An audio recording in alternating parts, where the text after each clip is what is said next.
ଆସିଲା କଳା ପାହାଡ଼, ଭାଙ୍ଗିଲା ଲୁହାର ବାଡ଼, ପିଇଲା ମହାନଦୀ ପାଣି, ସୁବର୍ଣ୍ଣ ଥାଳିରେ ହେଡ଼ା ପରସିଲେ ମୁକୁନ୍ଦ ଦେବଙ୍କ ରାଣୀ। କିଏ ଏ କଳା ପାହାଡ଼? କାହିଁକି ସେ ଓଡ଼ିଶାକୁ ଆସିଥିଲା? କ'ଣ ପାଇଁ ସେ କୋଣାର୍କ ଓ ପୁରୀ ମନ୍ଦିର ଉପରେ ଆକ୍ରମଣ କରିଥିଲା? ଶ୍ରୀ ଜଗନ୍ନାଥଙ୍କ ସହିତ ତାର ସମ୍ପର୍କ କ'ଣ?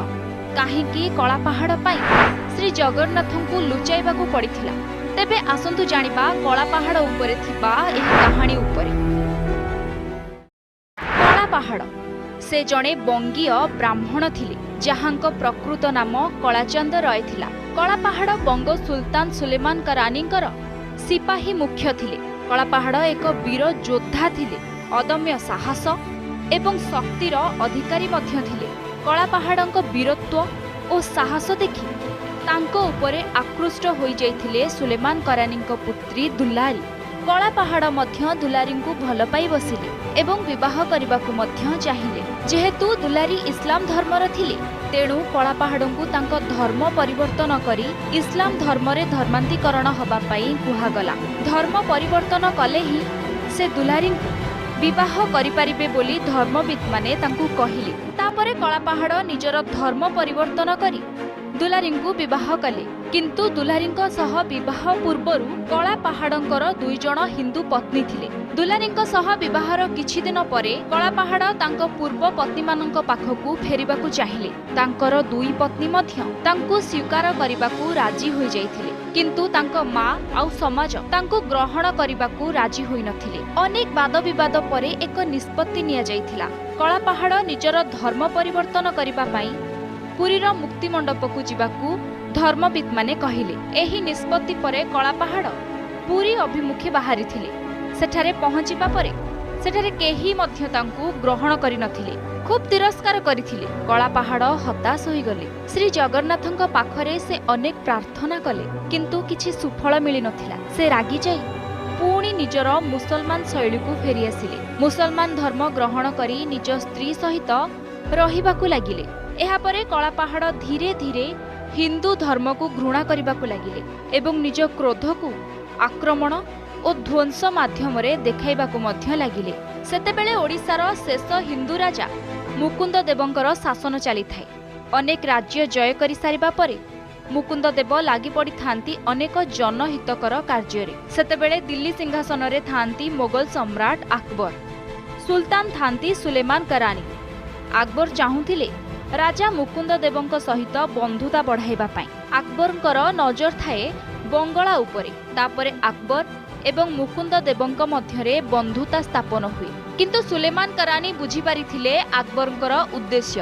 ଏହି ପରିସ୍ଥିତିରେ ମୁକୁନ୍ଦ ଦେବଙ୍କ ପ୍ରତି ସୁଲେମାନ କରାନୀଙ୍କର ତିକ୍ତତା ବଢ଼ିବାକୁ ଲାଗିଲା। ରାଜା ମୁକୁନ୍ଦ ଦେବଙ୍କୁ ଉଚିତ ଶିକ୍ଷା ଦେବା ପାଇଁ ସୁଯୋଗର ଅପେକ୍ଷାରେ ରହିଲେ ସୁଲେମାନ କରାନୀ। ସେ ବୁଝିପାରିଲେ ଯେ ଏହା ହିଁ ହେଉଛି ତାଙ୍କ ପାଇଁ ସୁବର୍ଣ୍ଣ ସୁଯୋଗ। ତେଣୁ ସେ ଯୁଦ୍ଧ ପାଇଁ ପ୍ରସ୍ତୁତ ହେଲେ। ତାଙ୍କ ସୈନ୍ୟବାହିନୀଙ୍କୁ ମଧ୍ୟ 2 ଭାଗରେ ବିଭକ୍ତ କଲେ। ଗୋଟିଏ ଭାଗର ଦାୟିତ୍ୱ ସେ ନିଜେ ନେଲେ ଏବଂ ଅନ୍ୟ ଭାଗର ଦାୟିତ୍ୱ ଦେଲେ ତାଙ୍କ ପୁତ୍ର ବାୟାଜିଦକୁ। ବାୟାଜିଦକୁ ସହଯୋଗ କରିବା ପାଇଁ ସେ ନିଯୁକ୍ତ କଲେ କଳା ପାହାଡ଼କୁ। ଏପଟେ ରାଜା ମୁକୁନ୍ଦ ଦେବଙ୍କୁ କୌଣସି ସହାୟତା ଦେବା ଅବସ୍ଥାରେ ନଥିଲେ ଆକବର। ସମ୍ପୂର୍ଣ୍ଣ ରୂପେ ଏକାକୀ ହୋଇପଡ଼ିଲେ ରାଜା ମୁକୁନ୍ଦ ଦେବ। ପ୍ରାଥମିକ ପର୍ଯ୍ୟାୟରେ ସେ ବୀରତ୍ୱ ଏବଂ ସାହସର ସହ ଯୁଦ୍ଧ କଲେ, କିନ୍ତୁ ଶେଷରେ ସେ ଯୁଦ୍ଧରୁ ପଛଘୁଞ୍ଚା ଦେଇ କୁଟସୀମା ଦୁର୍ଗରେ ଯାଇ ଆଶ୍ରୟ ନେଲେ। ସୁଲେମାନ କରାନୀ କୁଟସୀମା ଦୁର୍ଗ ଅବରୋଧ କଲେ ଏବଂ ବାୟାଜିଦ୍ ଅନ୍ୟ ସୈନ୍ୟମାନଙ୍କୁ ଧରି ଓଡ଼ିଶାର ଆଭ୍ୟନ୍ତରକୁ ଗତି କଲେ। ବାୟାଜିଦ୍ ଓଡ଼ିଶା ଆସି କଟକ ଦଖଲ କଲେ। ଏହି ସମୟରେ ସାରଙ୍ଗଗଡ଼ର ସାମନ୍ତ ରାଜା ରାମଚନ୍ଦ୍ର ଭଞ୍ଜ ଆଫଗାନ ସେନାକୁ ବିରୋଧ କରିବା ପରିବର୍ତ୍ତେ ନିଜକୁ ଓଡ଼ିଶାର ରାଜା ବୋଲି ଘୋଷଣା କରିଦେଲେ। କୁଟସୀମା ଦୁର୍ଗରେ ଥାଇ ଏହି ଖବର ପାଇଲେ ରାଜା ମୁକୁନ୍ଦ ଦେବ। ସୁଲେମାନ କରାନୀଙ୍କ ସହ ସେ ଏକ ସନ୍ଧି କରି ଆସିଲେ କଟକ। କଟକ ଆସିବା ପରେ ଗୋହିରୀଟିକିରା ଠାରେ ତାଙ୍କର ପ୍ରଥମ ସାକ୍ଷାତ ହେଲା ରାମଚନ୍ଦ୍ର ଭଞ୍ଜଙ୍କ ସହିତ। ତାପରେ ସେଠାରେ ଅନୁଷ୍ଠିତ ହେଲା ଏକ ନିର୍ଣ୍ଣାୟକ ଯୁଦ୍ଧ। ଯୁଦ୍ଧରେ ରାଜା ମୁକୁନ୍ଦ ଦେବ ନିହତ ହେଲେ। ଏହା ଦେଖି ରାମଚନ୍ଦ୍ର ଭଞ୍ଜ ବହୁତ ଖୁସି ହେଲେ, କିନ୍ତୁ ଏହି ଖୁସି ତାଙ୍କ ପାଇଁ ଥିଲା କ୍ଷଣସ୍ଥାୟୀ। ମାତ୍ର କିଛି ଘଣ୍ଟା ପରେ ତାଙ୍କର ସେହି ଖୁସି ସରିଗଲା। ଆଫଗାନ ସେନା ଦ୍ୱାରା ସେ ପରାଜିତ ହୋଇ ମୃତ୍ୟୁବରଣ କଲେ। ତାପରେ ଓଡ଼ିଶା बंग सुल्तान को अधीन रहिला। 1568 ख्रीष्टाब्दरू ओडिशा रे आरंभ होईगला आफगानी शासन। एहा परे बर्बर कांड रचना कले कलापाहाड़। मुकुंददेव एवं बारबाटी दुर्ग रक्षा दायित्व रे थिबा कुनी सामंत सिंहारଙ୍କ मृत्यु परे मुकुंददेवଙ୍କ राणी बारबाटी दुर्ग रक्षा करिबा पई आगे आसिले। अंतेवासीଙ୍କ मान रक्षा पई से निजे अंतिम युद्ध कले। एथिरे विफल हेबा परे राणीଙ୍କ समेत अनेक स्त्री अग्नि रे झास देइथिले बोली लोक कथारे प्रचलित अछि। बारबाटी दुर्ग अधिकार करिबा परे कलापाहाड़ अग्रसर हेले श्रीक्षेत्र अभिमुखे। एही संवाद जेतेबेले जगन्नाथଙ୍କ सेवायत माने पाइले सेमाने विग्रह मानंकु नेई चिलिकार एक द्वीपरे लुचाई रखिले।